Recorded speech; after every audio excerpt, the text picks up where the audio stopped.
مال کی لالچ میں تو دنیا چلتی ہے آج، مال کے لیے لوگ جاتے ہیں، علم دین کے معاملات میں نہیں جاتے۔ آؤ میں ایک آیت کریمہ آپ کی خدمت میں پیش کرتا ہوں۔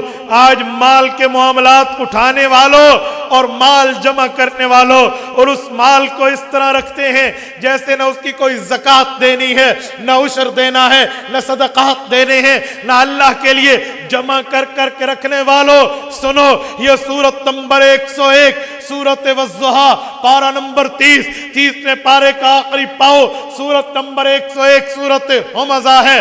رب کریم نے فرمایا الذی جمع مالا وعددا یحسب ان مالہ اخلدا کلا لینبذن فی الحطمہ وما ادراک ما الحطمہ نار اللہ الموقدہ التی تطلع علی الافئدہ۔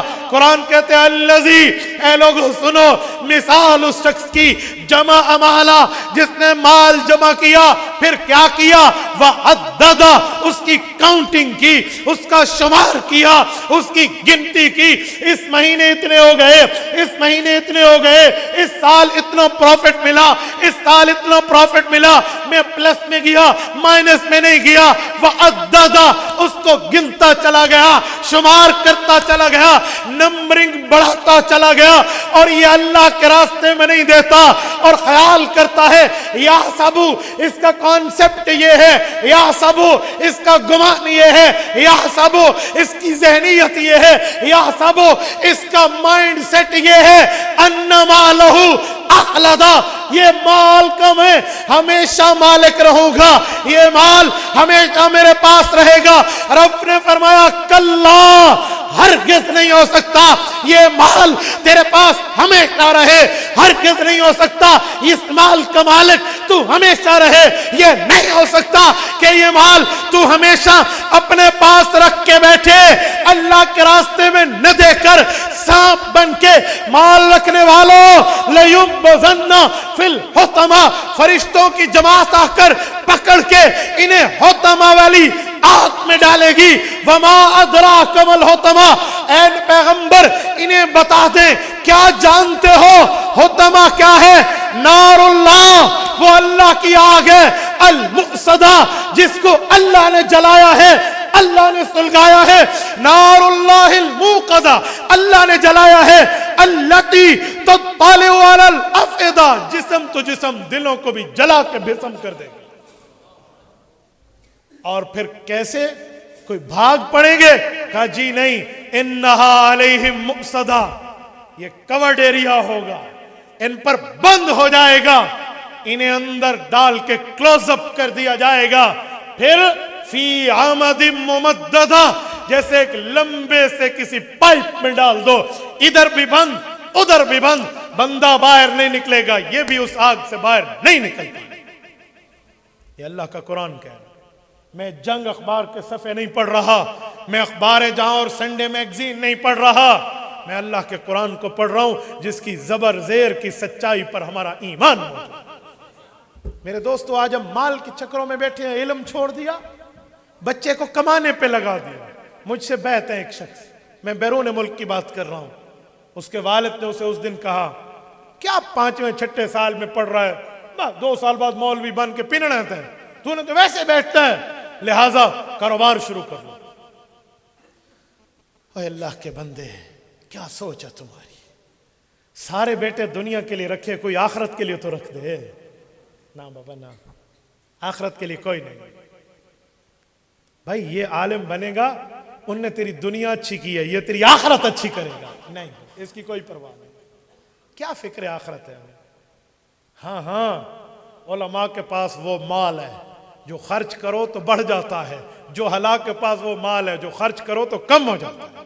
یہ میں نے نہیں کہا، فخر السادات، خلفائے راشدین میں 4 نمبر کے خلیفہ راشد، پیغمبر کے صحابی، اہل بیت کے چشم و چراغ، رسول اللہ کے چچا زاد بھائی، حضور پاک کے داماد، حسنین کے ابا، حضرت فاطمہ کے شوہر سیدنا علی المرتضی رضی اللہ عنہ سے کسی نے کہا پیسہ کتنا؟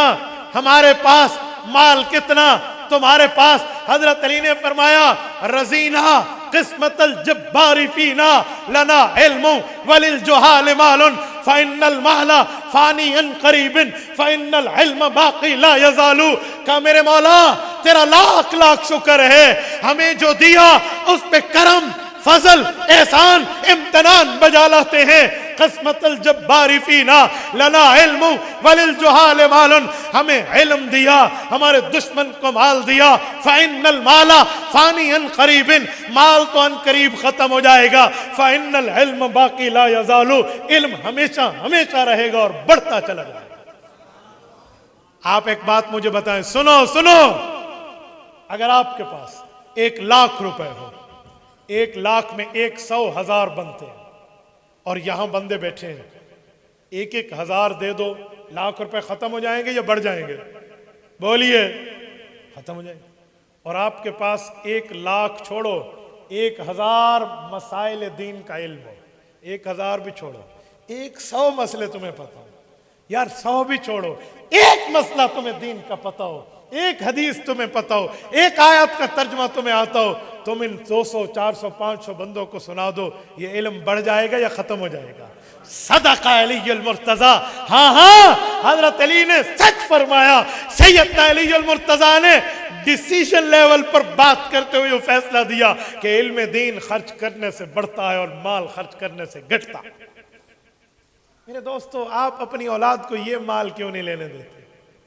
میں وڈی ماں دا پترا، میرے واسطے کرسی لئی ہوئے، میں سارے تلے بیٹھے، آپ سب نیچے بیٹھے ہیں، میں بڑی ماں کا بیٹا ہوں، تم نے میرے لیے کرسی لگائی. ایک ہی وجہ ہے کہ جس کے ساتھ دین کے علم کی نسبت جڑ جائے اسے دنیا میں لوگ عزتیں دیتے ہیں، تو آخرت کی عزتوں کو کیوں نہیں لیا جاتا؟ کیوں نہیں لیا جاتا؟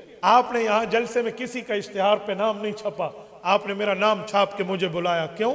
کیا ہمارے لیے کسی کے ہاتھ نہیں اٹھے؟